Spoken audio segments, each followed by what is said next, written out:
Eh, Pertama-tama saya mau perkenalkan diri dari eh, narasumber yang terhormat Pak Fauzan. Beliau merupakan lulusan apa eh, dari Kesehatan Masyarakat UI dan S2-nya di Kesehatan Masyarakat UI juga. Terus Pak Fauzan juga sebagai HSC Instructor di PT Safetra Indonesia. Terus kemudian juga instruktur HSE di beberapa bidang di beberapa gedung instansi dan juga auditor ya Pak ya. Terus di sini mungkin silakan Pak Fauzan bisa langsung memperkenalkan diri Pak. Baik, terima kasih. Saya kenalan dulu ya berarti Pak Latif ya. Oke, bismillahirrahmanirrahim. Assalamualaikum warahmatullahi wabarakatuh. Salam sejahtera buat kita semuanya. Selamat siang Bapak-Bapak. Salam kenal buat semuanya. Saya Fauzan Karim. Tadi yang disampaikan Pak Latif sudah benar ya. Hari ini saya diamanahkan untuk menjadi narasumber untuk awareness. Kami menyebutnya awareness training ya, karena mungkin hanya sebentar ya. Nggak apa-apa Latif ya. Awareness training terkait defensive driving ya. Jadi memang ini termasuk yang sangat sangat bukan bumi, yang sangat berkoreksi sekali ya Pak Jimmy ya materi ini. Jadi saya pribadi pilihan tepat ya untuk mengambil materi ini. Dan memang di tempat kami sendiri di Septra ini adalah salah satu materi yang sangat populer ya, karena mungkin terkait dengan kegiatan sehari-hari seperti itu. Saya tinggal di Ciputat, di kantornya di Bintaro Pak, Bintaro sektor 9. Kemudian hari-harinya memang mengajar ya, dan mengorganize lembaga Septra Indonesia. Tadi sudah dipaparkan ya salah satu alasan ya, atau mungkin salah satu data ya, bahwa ternyata memang berkendara itu termasuk hazard yang paling realistis menurut saya Pak Jimmy dan Bapak-bapak sekalian, betul ya. Kalau kita mungkin di perkantoran ya, yang memang dia kerja di kantor, mungkin tidak seperti hazard fire atau api, mungkin nggak terlalu banyak relevan ya, karena nggak banyak. Tapi kalau di migas ya mungkin, atau di tempat yang lain yang di petrochemical, hazard bahaya api itu paling relevan karena setiap hari berhubungan dengan hidrokarbon. Nah, untuk perkantoran apa sih yang paling relevan ya ini sebenarnya. Jadi pilihannya tepat tadi mau saya sampaikan ya Pak Jimmy ya dan Bapak sekalian ya. Jadi yang berkendara itu adalah hazard atau resiko yang paling relevan di kita untuk dunia perkantoran. Kenapa? Karena selama kita menggunakan kendaraan pribadi, betul ya, kendaraan pribadi, motor, mobil, ataupun kita menumpang mungkin dengan orang gitu ya, baik dengan menggunakan public transportation, semua itu menggunakan transportasi darat ya. Jadi konteks di sini adalah defensive driving untuk transportasi darat gitu ya. Ya. Jadi untuk khususnya memang di ini Bapak sekalian, memang ada kekhususan ya untuk defensive driving ya. Jadi ada tipe yang LV ya, mobil biasa ya kecil. Ada yang motor, ada yang heavy equipment ya, ada juga mobil ambulan atau damkar. Itu beda-beda semua. Di kami pembagian kalau bicara tentang pembinaan ya atau pelatihan, itu kita bagi-bagi berdasarkan jenis kendaraannya. Dan hari ini kita batasi ya, mungkin karena waktunya sebentar sedikit, kita batasi pada untuk kendaraan mobil ya, bukan motor ya, untuk yang tipe LV ya, untuk kendaraan kecil. Ini kan relevan ya, emang kita kan banyak kan pakai mobil LV ya untuk ke Jakarta, betul ya, untuk kantor Jakarta.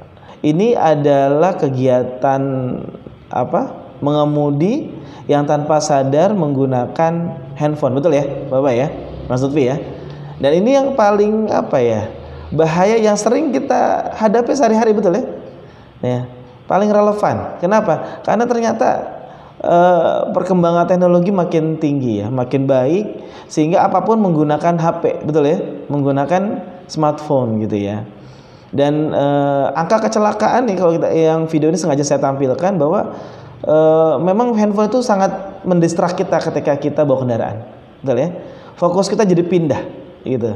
Ya, kalau di video ini disampaikan tadi masih HP jadul ya, pakai SMS ya, masalah Pak Latif ya. Pakai Nokia zaman dulu nih kalau kita lihat ya. Oke, tapi fungsinya sama ya. Dia lagi texting ya. Dia lagi nulis. Kalau kita WhatsApp lah mungkin lah ya. Kalau di video ini ada meninggal juga Pak. Yang selamat 1, yang meninggalnya banyak gitu ya. Gitu. Dan itu mungkin dalam sepersekian detik gitu ya terjadi prosesnya. Jadi mungkin nggak sadar terjadi kecelakaan. Padahal itu bisa dicegah gitu ya. Dan kita harus sadari ya teman-teman sekalian ya, bapak-bapak yang saya hormati, bapak ibu sekalian yang hormati, bahwa kita sekarang masih sudah sadar loh bahwa HP itu kita masih gatal, tanda kutip ya. Kita masih gatal kalau bagi bawa kendaraan tuh kita masih gatal untuk melihat HP, betul ya? Betul, itu masih gatal sekali. Ini sebenarnya hazard laten sebutnya ya, bahaya laten nih. Mengemudi dengan mengutamakan keselamatan berkendara dengan pengendalian perilaku, ya. Pengendalian perilaku, teknik mengemudi yang benar, menghargai sang pengguna jalan, serta tetap siaga mengantisipasi keadaan saat mengemudi. Ya, ini poin yang besar ya yang kita bisa masukkan ke dalam definisi defensive driving. Jadi tidak cukup tuh kita hanya bisa bawa, betul ya? Tapi juga bagaimana kita bisa atur perilaku kita dalam berkendara. Ya. Kemudian kita bisa berbagi jalan, Pak Latif. Ya, namanya menghargai pengguna jalan. Kita berbagi jalan nih. Oke. Nah, masuk ke teori ya. Ternyata ya dalam safe transportation itu ada 4 hal nih, Pak Latif, Pak Jimmy dan Pak Jimmy betul ya? Pak Jimmy dan Bapak sekalian. Ada 4 hal yang menyebabkan kecelakaan dalam kasus transportasi darat khususnya ya. Pertama adalah manusia, kedua adalah mesin, ketiga lingkungan, keempat cuaca. Jadi hasil teorinya begitu ya. Ya, yang mengakibatkan kecelakaan untuk transportasi itu 4 hal ya, manusia, mesin, lingkungan, dan cuaca. Ternyata dalam ilmu kecelakaan kendaraan itu yang bisa diintervensi hanya 2 nih masalahnya, yaitu manusia dan mesin saja masalahnya gitu ya. Menurut teori disampaikan bahwa orang pengemudi yang benar itu adalah pengemudi yang sehat secara fisik dan psikis. Ya, orangnya fisiknya sehat, memang sedang tidak sakit ya, tidak sakit berbahaya misalkan kayak jantung dan sebagainya, dan juga sehat secara psikis atau rohaninya. Kedua, karakter. Nah, ini karakter juga ngaruh nih Pak ya. Ada orang-orang yang karakternya mudah marah ya. Saya pernah menemuin tuh ya, saya bawa mobil, saya take over ya, saya nyalip, ternyata nggak mau disalip. Ada yang nggak pedulian, karakternya nggak peduli, mau ya mobil bukan mobil saya kok, mobil kantor, ngapain ngurusin, padahal dia yang make. Itu sering terjadi gitu ya. Kemudian kendaraan ya, setelah orangnya dikendalikan, yang kedua adalah kendaraannya ya. Ya, banyak orangnya sih sehat-sehat saja, tapi kendaraannya nggak sehat masalahnya. Lanjutnya nomor 3, bahwa kita harus peduli dengan yang lain ya. Ada pejalan kaki, bus, truk, tadi sudah kita sampaikan ya, yang dimana kita harus berbagi jalan ya, berbagi jalan ya, itu sudah wajib karena jalan punya umum, jadi bareng-bareng, nggak bisa tuh suka-sukanya. Teknik mengemudi yang benar ya, dalam pelatihan biasanya kita di hari kedua Pak Latif, kita ajarin mereka tentang periksa kendaraan ya.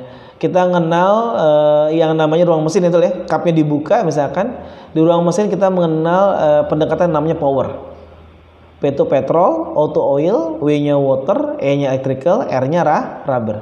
Nah, ini nama teknik mengemudi yang benar ya. Jadi kalau yang benar itu ketika mengemudi kita duduk dalam posisi ergonomi. Apa itu ergonomic position? Ergonomik itu posisi yang paling nyaman dalam mengemudi. Gimana cara melakukannya? Kita ambil patokan di sini ya.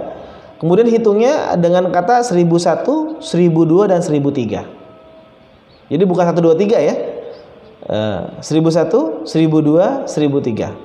Nah, kalau dia mobilnya lebih besar tambah secondnya. Ketika belok itu belakang yang depannya ya, bukan mengambil jalan yang orang lain. Ini pasti kagok nanti motor atau sepedanya nih. Akhirnya dibanting malah jadi jatuh. Kan kasihan ya. Kita memanusiakan manusia ya Bapak Ibu ya, betul ya? Udah layak operasi ya. Jadi kalau sudah tahu profilnya mobilnya bermasalah jangan dibawa ya, membahayakan dirinya dan orang lain soalnya ya. Kemudian rencanakan perjalanan ya, siapin kendaraannya kalau berjalan jauh, jadi jangan asal bawa aja ya. Dilarang naruh barang-barang di dashboard yang mungkin orang-orang nggak boleh, itu menghalangi pandangan ya. Jangan letakkan juga barang di kabin ya, karena nggak bisa jalan ya, apalagi kabin pengemudi ya, jadi nggak bisa nginjek panel-panelnya, kopling-koplingnya jadi masalah ya. Kemudian kalau barang muatan tuh harus diikat ya.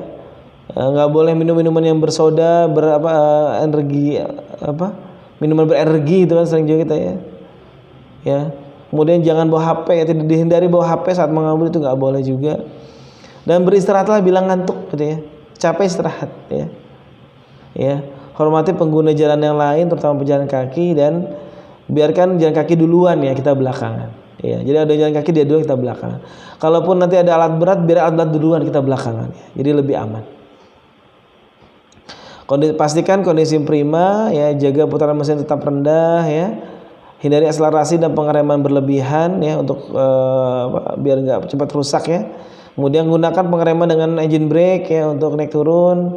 Ya, periksa tekanan ban secara reguler ya biar normal ya di 30 atau 35 biasanya ya.